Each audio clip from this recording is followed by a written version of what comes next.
Ash! Ash! Teka lang, sandali. Ano ba nangyayari sa'yo? Ha? Bakit ka nagkakaganyan?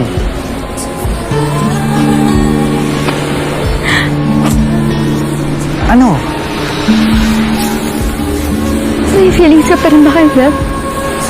Kay Zef? Wala na. Ash, wala na. Matagal na, di ba? Eh, kasi parang nararamdaman ko na meron pa rin eh. Grabe, sobrang apektado mo kapag may nangyayari sa kanya. Tapos, lagi mo akong kinukumpara sa kanya. Tapos, lagi na lang natin siya pinag-aawayan.